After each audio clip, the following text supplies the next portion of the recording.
Sinusulong ngayon sa Kamara na ipagbawal ang mga website at computer at mobile apps na gawa ng mga bansa na kaaway umano ng Pilipinas. Kabilang daw dyan ang paggamit ng TikTok. Kaugnay niyan ay makakausap natin ang mismong may akda ng House Bill na si House Deputy Majority Leader Representative Bienvenido Abante. Magandang hapon po sa inyo, Congressman Abante. Magandang hapon, Ruth. Magandang hapon sa inyo lahat. Pakipaliwanag po sa amin itong gusto nyong ipagbawal yung mga websites, mobile apps na sinasabi nyong kinokontrol ng mga kalaban umano ng Pilipinas. Paano po yan gagawin, Congressman? Okay, ganito yun na.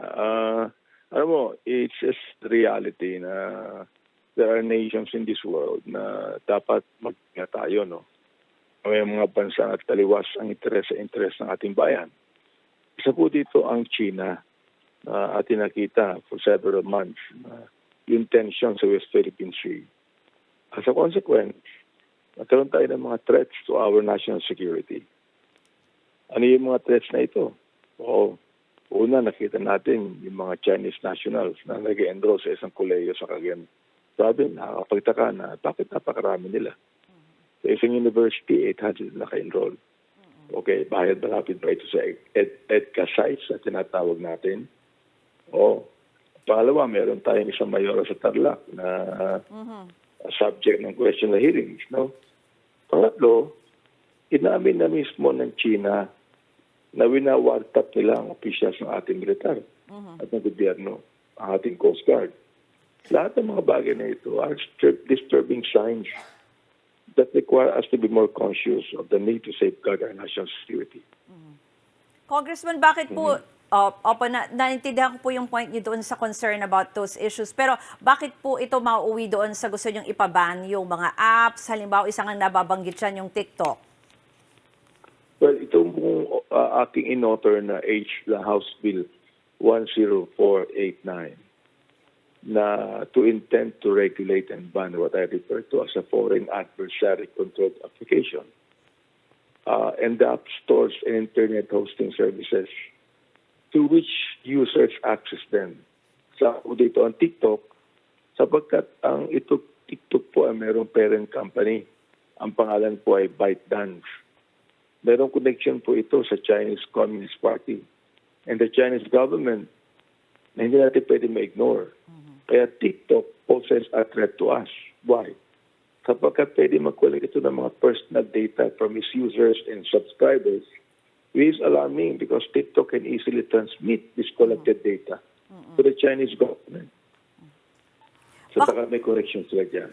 Opo. Yung iba pong concern na baka sabihin na yan ay labag doon sa freedom of speech, yung mga ganyan pong concerns?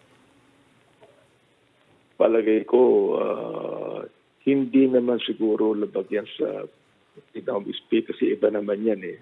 Nainiwala naman ako na freedom of speech, hindi naman absolute yan, no?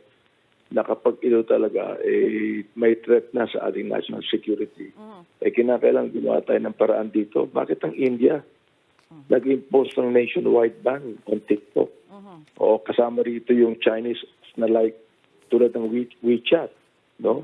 Iba mga bansa tulad ng Australia, Belgium, Canada, Denmark, European Union, France, Indonesia, the Netherlands, New Zealand, kahit na ang Nepal, kahit na ang Taiwan, kahit na ang UK at the US, ay pinagbawal na itong TikTok na ito.